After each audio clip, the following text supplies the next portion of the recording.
These are dendrimers. They're made at the same scale as quantum dots. They are capable of holding individual molecules of a drug, which they can deliver straight to cells. They can enter a single cell and, with a cue from a flash of light, release a therapeutic dose right on target.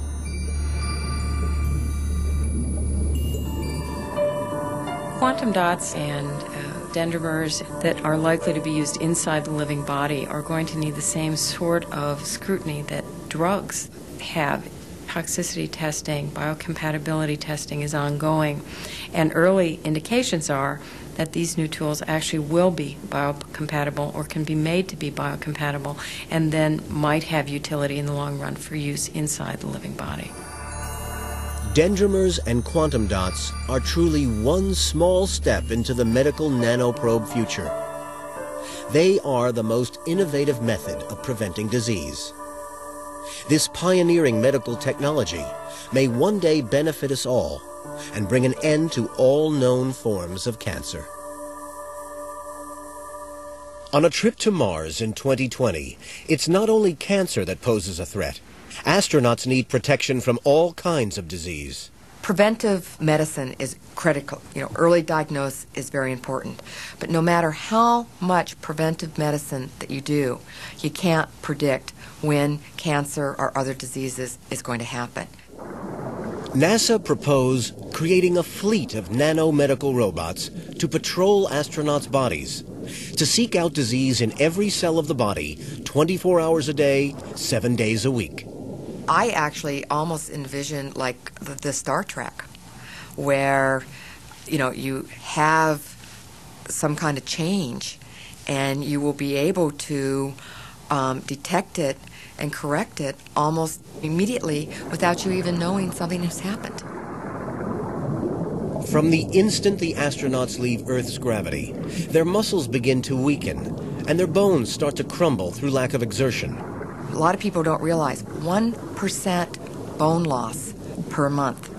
You're in a weightless environment, and then when you come back to Earth or come back to gravity, and you're basically putting weight on your legs again, what you don't want is your bones to crumble.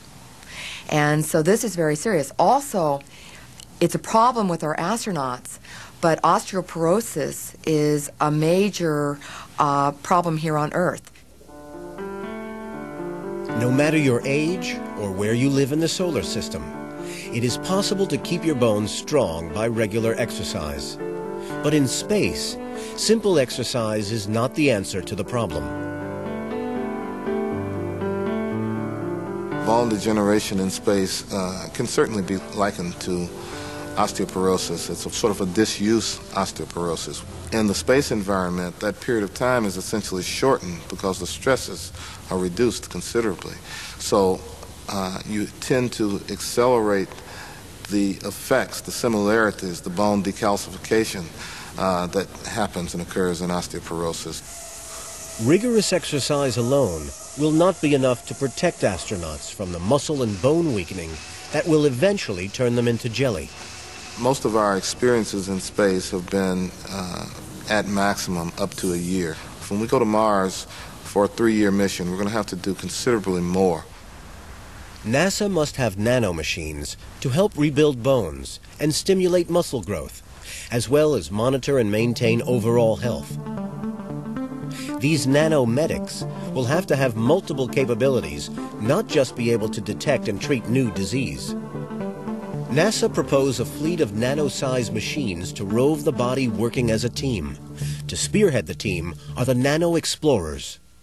And these explorers would be able to go in and out of cells, non-invasively. And then at a point where they're actually within a cell and they see a change within that cell, they then trigger some kind of message that would activate sort of the nano diagnoser to say, okay, now let's diagnose it. And at that point, activate some nanotherapists that would come in and change it back to the normal cell. Building these machines is one of the greatest challenges science has ever faced. Without nanomedicine, NASA will be unable to send anyone to Mars. Over the years, we have been watching technology shrink machines. Complex working parts are becoming ever smaller. Now we can make machines so small, you need a microscope to see them. This micro machine, made in the United States, has component parts just larger than a grain of flour. So small, they are dwarfed by a dust mite.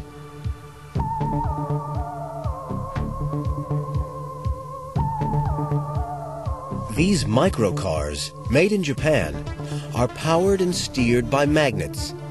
Fully working models built to a scale 1,000 times smaller than the real thing. This manipulator arm, the size of a punctuation mark, is moving a tiny glass bead. This working nano guitar is 100 times smaller than the manipulator arm, with each oscillating string 100 atoms wide. The rate of progress is extremely rapid. Computer chips are shrinking by half every 18 months, yet their power continues to increase. The wires on this silicon chip are 1,000 times thinner than a human hair. Miniaturization is racing forward at a rapid pace. The challenge remains to create sophisticated medical machinery to work in the inner space of our bloodstream on the nanoscale. NASA need to miniaturize further if they are going to succeed with their ambitions in outer space. The key to creating nanorobots might lie with a whole different approach to making miniature machines. Ralph Merkle has a vision so fantastic, it sounds impossible, to one day build robots by arranging individual atoms.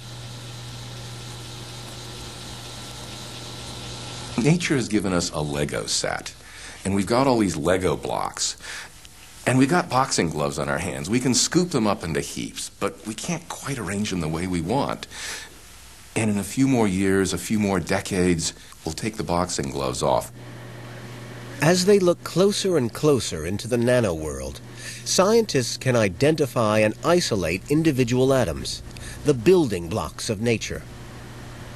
They use a microscope which sees by feeling surfaces with an incredibly fine tip, so fine that single atoms appear as bumps on a wide landscape. A scanning probe microscope works in principle much the same way as a record stylus. The pointed probe follows the contours of the surface under observation and builds a picture line by line. In 1989, scientists discovered that by going closer in, the atoms were attracted to the tip of the microscope and could be moved individually. Many said this was impossible, but it was just the kind of breakthrough Ralph Merkle was waiting for. Yeah, no, actually my feeling was of great relief because, of course, once you had this clear demonstration that, yes, atoms could move around, then we could move on to the next set of issues. With this technology, scientists found they could manipulate the atoms into increasingly complex patterns. Ralph Merkle's vision is starting to become a reality. He predicts nanotechnology progressing even further, and sees a time when we can arrange atoms into molecule-sized components to make nanomachines, and then go further still to create an assembly line.